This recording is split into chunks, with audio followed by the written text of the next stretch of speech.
আজকে দেখাবো যে আমাদের সেই বিখ্যাত আলু বোখারা।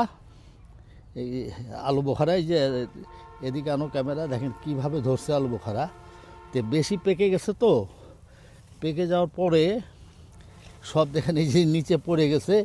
পাখিও প্রচুর খাচ্ছে, হ্যাঁ পাখি খাচ্ছে প্রচুর।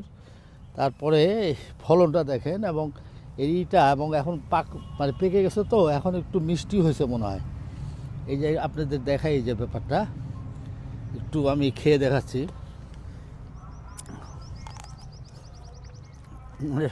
কষ্টা ভাবটা কমে নাই প্রায়। টক মিষ্টি এখন মনে হয় এমনি এমনি খাওয়া যাবে। আর ওই আচার বানিয়ে সালাদ বানার বা ওই যে খিচুড়িতে বিরিয়ানিতে দেই তা নাই, এমনি মনে হয় খাওয়া যাচ্ছে। খুব খুব ভালো। এদিকেও আছে প্রচুর ধরছে আজকে। তা আমি আজকে হারভেস্ট করবো আর কি, হারভেস্ট করব। আমার সাথে আছে শামীম, মানে আর কি সেও করবে। এখন আমি ক্যামেরাটা আমি নিচ্ছি, শামীমকে দিচ্ছি এটা। ওই যে নিচের দিকে কাটলো। এই যে এখন শামীম হারভেস্ট করবে, আরও বড় বড় হয় ফানা।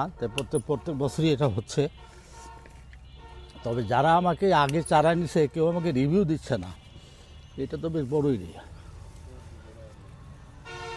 না। তাই আজকে এই পর্যন্তই থাকলো। হারভেস্ট করাটা একটু দেখাইলাম। গাছটা সব দিকে আবার ধরে নাই, এই ফেরি ধরেছে। আর গাছ বেশি বড় হলে, পাতা বাড়লে, ডাল বাড়লে কিন্তু ফল হয় না। এই জন্য একটু সার, নিয়মিত একটু সার কম দিতে হয়, হিসাব করে দিতে হয়।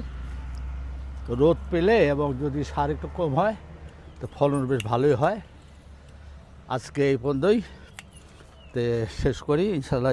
এই যে ওই হচ্ছে, এই পর্যন্তই শেষ করি। খোদা হাফেজ।